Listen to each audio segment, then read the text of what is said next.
नमस्कार दोस्तों।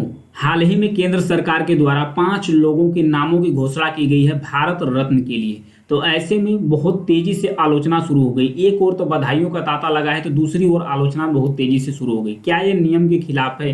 तो बने रहिए वीडियो के लास्ट तक जानने के लिए कि भारत रत्न होता क्या है, ये किसे दिया जाता है, जिसे दिया जाता है उन्हें कौन सी सुविधाएं मिलती है, क्या 5 लोगों को 1 साल के अंदर दिया जा सकता है। तो आइए जानते हैं इसके बारे में डिटेल से। हाल ही में केंद्र सरकार द्वारा 2024 के शुरुआत में ही 5 लोगों को भारत रत्न देने की घोषणा की है। ये हैं कर्पूरी ठाकुर जो बिहार के पूर्व राजनीतिज्ञ हैं। ये हैं पीवी नरसिम्हा राव जो पूर्व प्रधानमंत्री हैं। नीचे हैं एमएस स्वामीनाथन जिन्हें भारत में एग्रीकल्चर का पितामह कहा जाता है।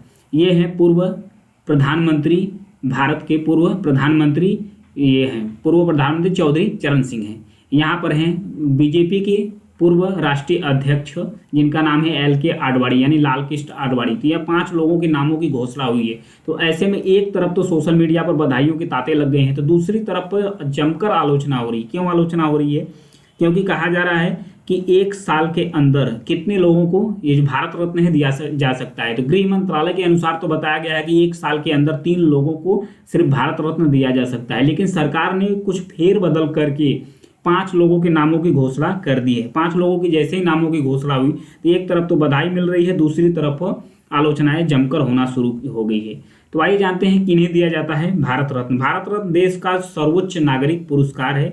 इस पुरस्कार को सम्मानित व्यक्ति देश के लिए बहुत महत्वपूर्ण होता है। ये पुरस्कार उन्हीं व्यक्तियों को दिया जाता है जिनके फैसलों या कार्यों से देश का विकास हुआ हो। किन किन साल नहीं दिया गया था भारत रत्न, ये भी जान लेते हैं थोड़ा सा।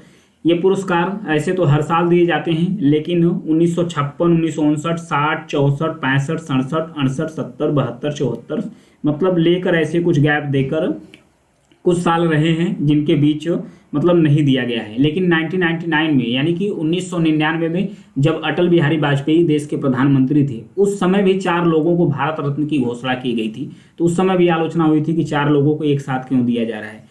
तो ये व्यवस्था कब से शुरू हुई है भारत रत्न की, इसके बारे में भी एक फोकस देखते हैं। देश में भारत रत्न राजनीति हो गई, कला हो गया, साहित्य हो गया, विज्ञान हो गया, चाहे इंडस्ट्रियल होंगे, इंडस्ट्री मैन हो गए, लेखक हो गए, समाज सेवी हो गए, इन सब लोगों को ही दिया जाता है। देश में भारत रत्न देने की शुरुआत देश जब आज़ाद हुआ था उसके बाद हुई थी। भारत में इस सर्वोच्च सम्मान देने की परंपरा 2 जनवरी 1954 से शुरू हुई थी। 2 जनवरी 1954 से शुरू हुई थी जो सर्वोच्च सम्मान है इसको देने की। उस समय तत्कालीन राष्ट्रपति थे डॉक्टर राजेंद्र प्रसाद। इन्हीं के द्वारा शुरुआत किया गया था। सबसे पहले साल 1954 में भारत रत्न जब दिया गया था तो उस समय दिया गया था गवर्नर जनरल भारत के, स्वतंत्र भारत के जो पहले गवर्नर जनरल थे जिनका नाम था जनरल चक्रवर्ती राजगोपालाचारी, पूर्व राष्ट्रपति सर्वपल्ली राधाकृष्णन और डॉक्टर चंद्रशेखर वेंकट रमन, इन 3 लोगों को दिया गया था। 1955 के बाद पहले तो ये जो लोग जीवित थे उन्हें ही भारत रत्न दिया जाता था, लेकिन 1955 के बाद मरणोपरांत भी यानी कि मरने के बाद भी जो व्यक्ति महत्वपूर्ण होता है उन्हें पुरस्कार दिया जाता है। ये तो भारत रत्न जिन व्यक्तियों को दिया जाता है इन्हें कैसे चुना जाता है? इनका नाम सिर्फ भारत रत्न होता है जो पद्म पुरस्कार होते हैं। पद्म पुरस्कार के लिए जो पद्म पुरस्कार दिए जाते हैं उसके लिए तो कमेटी होती है, कमेटी रिकमेंडेशन जो जिसको करती है उसे राष्ट्रपति के द्वारा दिया जाता है पुरस्कार। लेकिन भारत का जो सर्वोच्च पुरस्कार है जो भारत रत्न है, भारत रत्न के लिए प्रधानमंत्री के रिकमेंडेशन के लिए ही ये दिया जा सकता है। मतलब दिया जा सकता है हर साल 3 लोगों को।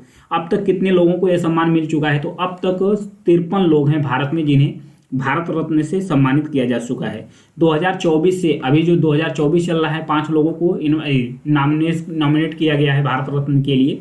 इससे पहले अंतिम बार 2019 में दिया गया था। अंतिम बार 2019 में दिया गया था भारत रत्न, वो भी जो पूर्व राष्ट्रपति हैं प्रणब मुखर्जी उन्हें दिया गया था 2019 में। भूपेंद्र हजारिका को और नानाजी देशमुख को दिया गया था। आइए इस मेडल के बारे में देख लेते हैं कि ये मेडल दिखता कैसे है, ये होता कैसा है। भारत रत्न मेडल दिखने में कैसा लगता है इसके बारे में जानते हैं। भारत रत्न का मेडल तांबे का बना होता है। यहाँ पर देखिए ताम्र पत्र का बना होता है। इसमें पीपल का पत्ता होता है। यहाँ पर देखिए जो आकृति है इसकी पीपल के पत्ते जैसी इसकी आकृति होती है। इसके अंदर चमकता हुआ, यहाँ पर देखिए चमकता हुआ सूर्य दिखाई देता है। चमकता हुआ सूर्य बना रहता है। पत्ते का जो किनारा होता है प्लेटिनम का होता है। पत्ते का जो किनारा होता है यहाँ पर देखिए ये प्लेटिनम से बना होता है। इसके ठीक नीचे चांदी से हिंदी में भारत रत्न लिखा होता है। यहाँ पर देखिए ये सिल्वर कलर से लिखा हुआ है, भारत रत्न लिखा होता है। इसके पीछे की तरफ अशोक स्तंभ बना हुआ है, यानी कि ये जो इससे पलटेंगे, यानी यहाँ पलटा हुआ भाग देखिए, यहाँ पर जो अशोक स्तंभ बना हुआ है, इनका फिगर हुआ है। और नीचे क्या लिखा हुआ है, नीचे लिखा है सत्यमेव जयते, नीचे लिखा है सत्यमेव जयते। तो आइए ये भी जानते हैं कि जिन्हें भारत रत्न दिया जाता है, भारत रत्न अवार्ड दिया जाता है, उन्हें कौन कौन सी सुविधाएं मिलती है। भारत रत्न पाने वाले को एक मेडल के साथ साथ प्रमाण पत्र दिया जाता है, एक प्रमाण पत्र भी दिया जाता है, लेकिन सम्मान के साथ कोई धनराशि नहीं दी जाती है। भारत रत्न के साथ कोई भी किसी प्रकार की धनराशि नहीं दी जाती है। भारत रत्न पाने वाले को रेलवे की तरफ से जो उनकी यात्रा होती है वो फ्री यात्रा होती है, यानी कि फ्री में यात्रा कर सकते हैं। ऐसे लोग सरकारी कार्यक्रमों में शामिल होने के लिए आमंत्रित किए जाते हैं। जो भी सरकारी कार्यक्रम होता है इन्हें आमंत्रित कर दिया जाता है। राज्य सरकार अपनी तरफ से भी संबंधित लोगों को सुविधाएं, मतलब राज्य सरकार भी जिस राज्य से वो संबंधित रहते हैं वो अलग से भी सुविधाएं इन लोगों को प्रोवाइड्स कराते हैं। तो ये था भारत रत्न के बारे में, और भारत रत्न किन्हें मिला है, जिन्हें मिला होता है उन्हें कौन कौन सी सुविधाएं दी जाती है। Thank you.